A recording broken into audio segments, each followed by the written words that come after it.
हाथ में पोटली बांधे हुए हैं, रखे हुए हैं और पैदल चले जा रहे हैं, जंगल में जाए जा रहे हैं। रास्ते में कहीं भूख लगी है तो चट्टान है, झरना है, पहाड़ी नदी और झरना है, वहां बैठ गए हैं। अपनी जो रोटी और प्याज का टुकड़ा है, थोड़ी सी सब्जी है, उसको खोला है, सब लोग मिल बांट के आपस में खा रहे हैं और फिर वहां से दूसरे गांव में बढ़ के महादेव की बात कर रहे हैं। कहते हैं महादेव का काम कौन करता है? महादेव का काम उनके गण करते हैं। महादेव के गण आभूषण पहन कर नहीं आते, महादेव के गण महलों में नहीं रहते। महादेव के गण, महादेव के लोग चट्टानों पे रहते हैं, जैसे मेरे महादेव रहते हैं। वो झरनों का पानी पीते हैं जैसे मेरे महादेव पीते हैं। जैसे पर्वतों पे उनका परिवार दिखता है, जैसे बर्फ में भी बैठे हुए वो निहंगी शमशानी परम शांत है, वैसे ही उनके गण, उनके लोग, उनके शिष्य धरती पे विचर रहे हैं, चल रहे हैं। और साहब ने कहा कि आपको पता नहीं है शिव शिष्यों की कीमत क्या होती है। शिव शिष्यों की कीमत ये होती है कि वो चाहे तो धरती पे क्या नहीं हो, लेकिन क्योंकि वो शिव के सानिध्य में रहता है, शिव के नजदीक उसका मन रहता है, इसीलिए वो परम शांत भी रहता है। जीवन में लाख हलचल हो जाए, जीवन में लाख उतार चढ़ाव हो जाए, लेकिन वो शांत रहता है, सुखी रहता है। महादेव महादेव कहता हुआ मगन रहता है, दीवाना बना रहता है। घर द्वार भी चलता रहता है, महादेव का काम भी चलता रहता है। महादेव तुम मेरे हो जाते तो निर्वाह हमारा हो जाता, थोड़े से गुजारा हो जाता, थोड़ा सही होता मेरे पास तो हम उससे ही गुजारा कर लेते। साहब और दीदी का जीवन जब हम देखते हैं, माँ नीलम आनंद पलामू जिले की ही बेटी है। एक समय लातेहार और पलामू एक ही था, बाद में ये अलग जिला बना है, लेकिन पलामू जिले की बेटी, मनातूगढ़ में उनका परिवार एक राज परिवार, मनातूगढ़ जैसे घर में उनका जन्म हुआ। जंगल थे, चारों तरफ जंगल ही जंगल थे।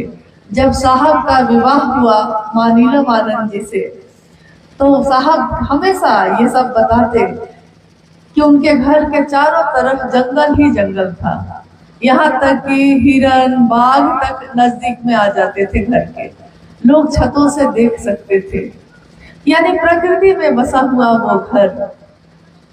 और उस घर से निकलकर माँ नीलम आनंद जब साहब श्री हरिंद्रानंद जी के साथ दुनिया में निकली, तो राज परिवार में पली बढ़ी बेटी, डिप्टी कलेक्टर की पत्नी। कहते हैं ना कि ऐसी लागी लगन मीरा हो गई मगन, वो तो गली गली हरि गुण गाने लगी। ऐसी लागी लगन कि वो माँ नीलम आनंद साहब हरिंद्रानंद जी के साथ जंगलों में, पहाड़ों पे, धरती के कोने कोने में जाकर महादेव की बात करने लगी। आज हम आप यहाँ बैठे हैं, आज साहब और माँ नीलम आनंद शरीर में नहीं है, लेकिन हम शिव शिष्यों के दिलों में हैं। हमारे दिल ही उनका मंदिर है। साहब ने एक बार कहा भी कि शिव के शिष्य जो चलते फिरते अपने महादेव की बात कहते हैं दूसरों से, ये चलते फिरते मंदिर हैं, जहाँ जाते हैं अपने महादेव के नाम का दिया जलाते हैं। वो दूसरों को और कुछ दे पाए या ना दे पाए, लेकिन महादेव के शिष्य का भाव देते हैं, महादेव का भाव जगा देते हैं उसमें। और ये इतनी बड़ी चीज है जो आज तक किसी ने किसी को नहीं दी। किसी ने ठंडा लगी है तो कंबल दे दिया है, किसी ने भूख लगी है तो भोजन करा दिया है, लेकिन किसी ने महादेव को लेकर महादेव को दिया है, ऐसा किसी ने आज तक नहीं किया था। लेकिन आज ये भी हुआ। हम सब शिव के शिष्य अपने साहब और दीदी के संकल्प को याद करते हैं। साहब ने हमेशा कहा कि जिस तरह गरीबी में पेट बांध के भी तुम अपने बेटे को नहीं बदलते, तुम अपने परिवार को नहीं बदलते, तुम कभी अपने महादेव को मत बदलना। महादेव एक निष्ठता चाहते हैं। महादेव प्रेम की धारा है, वो प्रेम और समर्पण। तंत्र का मतलब भी यही होता है, प्रेम और समर्पण। किसी भी रिश्ते में प्रेम और समर्पण ही होता है। आपने देखा होगा कि किसी से प्रेम हो जाए किसी को, तो वो कहता है कि तुम मुझको ना चाहो तो कोई बात नहीं है, लेकिन गैर को चाहोगी तो मुश्किल होगी। मतलब वो कहता है कि तुम मुझको चाहो सिर्फ। लेकिन साहब हरिनंदन जी ने तो कहा कि मैंने शिव को प्रेम किया है और मैं चाहता हूँ कि धरती का हर व्यक्ति उस महादेव को प्रेम करे, उसका शिष्य बने। हमारे आपके अंदर कोई पात्रता नहीं है, कोई योग्यता नहीं है। हम लोगों ने बहुत किताबें नहीं पढ़ी हैं, शास्त्र नहीं पढ़े हैं। ये शिव गुरु का मंच है जिसपे आज ये चर्चा हो रही है। ये शिव गुरु का मंच, इस पे शिव के शिष्य ही बैठते हैं और बात करते हैं। शिव की तरफ से वही बोलते हैं, वही सुनते हैं। लेकिन इस पे कोई विद्वान नहीं बैठा है, कोई प्रवचन करता नहीं बैठा है, कोई सत्संग करने वाला, कोई कथावाचक नहीं बैठा है। शिव की चर्चा कथा नहीं है, शिव की चर्चा अविरल प्रवाह है जो एक दिल से दूसरे दिल में जाती है। ये दिल से उठती है और दिल से जब बात उठती है तो शास्त्र भी वहाँ मौन हो जाते हैं। शास्त्रों का भी कोई महत्व वहाँ नहीं होता। जैसे एक माँ से पूछिए, एक माँ से कोई पूछे कि तुम अपने बेटे को कितना प्रेम करती हो बताओ, वो बताने लगती है। आप कहिएगा कि लिख कर बताओ, तो वो कहेगी कि प्रेम इतना है कि लिखने पे शब्द कम पड़ जाएंगे। वैसे ही शिव के लिए जो प्रेम जगाया है साहब ने हमारे आपके हृदय में, वो प्रेम ऐसा है कि ये पूरी धरती का कागज बन जाए, ये पूरा समंदर जो है वो जल बन जाए, स्याही बन जाए। और स्वर्ग का एक पेड़ होता है पारिजात, पारिजात नाम का पेड़, उसकी लेखनी बना दी जाए, कलम बना दी जाए। और अभी सरस्वती पूजा आने वाली है। माँ शारदा, विद्या की देवी माँ शारदा स्वयं बैठे और शिव का गुणगान लिखने बैठे तो कागज धरती बन जाएगी, लेकिन तब भी गुणगान लिखा नहीं जा सकेगा। इतने गुणगान हैं। शिव के विविध रूप हैं, शिव के अनेक रूपों को धरती ने पूजा है।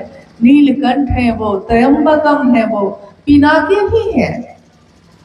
शिव का एक रूप है जिसमें वो धनुष और बाण लेकर चल रहे हैं, और शिव का एक रूप वो भी है जिससे में वो त्रिशूल लेके चल रहे हैं। शिव का एक रूप वो भी है जिसमें कलंकित चंद्रमा उनके सिर पे विराजमान है। जहर रखने वाला नाग उनके गले में सुशोभित है, और उनके आसपास में जो बैठे हुए दिख रहे हैं वो सब शिव भाव में है। कौन है वो? उनका परिवार एक दिखता है, तस्वीरों में जो दिखता है शिव की शक्ति भगवती उनके पास बैठी है, उसकी सवारी है बाघ। महादेव का सवारी है बसहा। उनका एक पुत्र कार्तिकेय है, उसकी सवारी है मोर। एक पुत्र है जिसकी सवारी है चूहा। स्वयं शिव के गले में नाग है जो जहर रखता है और डस ले तो कोई जीवित नहीं बच सकता। देखिए, बसहा को शेर बसहा को खा जाता है, बाघ किसको खाता है? बैल को खा जाता है। सांप चूहा को खा जाता है, मोर सांप को खा जाता है। ये सारे एक दूसरे से घृणा करने वाले हैं, जीवित खा जाने वाले हैं। ऐसे भी लोग अगर शिव भाव में बैठते हैं तो वो परम शांत हो जाते हैं। हम और आप इंसान हैं, इंसान का जीवन है हमारा आपका, और एक इंसान तो जहर नहीं रखता। एक इंसान दूसरे इंसान को जीवित खा नहीं जाता, लेकिन तब भी हम इंसान होकर इंसान को प्रेम क्यों नहीं दे सकते? हम मानव होकर उस शिव से प्रेम क्यों नहीं कर सकते? हम दुनिया में नफरत क्यों फैलाए? हम दुनिया में प्रेम क्यों नहीं फैला सकते? और महादेव से जुड़ा हुआ मन प्रेम ही तो बांटेगा। साहब और मानीराम आनंद जी ने क्या बांटा हमारे आपके बीच? घृणा नहीं बांटी, प्रेम बांटा। कहा कि एक दूसरे का साथ देना। और देखिए, महादेव की मनसा से जब आप बैठे होते हैं, अभी है तो ठंड का मौसम, लेकिन थोड़ी देर पहले कितनी गर्मी लग रही थी, और महादेव महादेव होते होते ये हवाएं भी ठंडी हो गई। महादेव की बात हो तो हवा भी अपनी गर्मी भूलकर ठंडक ले आती है। हमारा आपका मन तो इतना भी गर्म नहीं है, इतना भी जलने वाला नहीं है। तो महादेव की बात करने वाले लोग धरती के लोगों में प्रेम बांटेंगे, एक दूसरे का साथ देंगे, सुंदरता बटेगी, जीवन शिवमय होगा, सुखमय होगा, सबका सुख होगा, सबका कल्याण होगा। इससे ज्यादा एक महादेव अपने शिष्य के लिए क्या दे सकते हैं? वो महादेव जब गुरु होंगे, अपने शिष्य को अपने जैसा बनाएंगे। महादेव ने किसी का अकल्याण नहीं किया है, हमेशा दूसरों के लिए किया है। खुद चाहे उनको जो भी दुनिया ने दिया, उन्होंने दुनिया को हमेशा अमृत दिया है, तो हम अमृत दे सकते हैं तो दें। अभी आपने सुना भी, शिव के शिष्यता की पृष्ठभूमि, व्याप्ति, प्रयोजन, इस पे बात हो रही थी जब हम लोग यहाँ पहुंचे थे।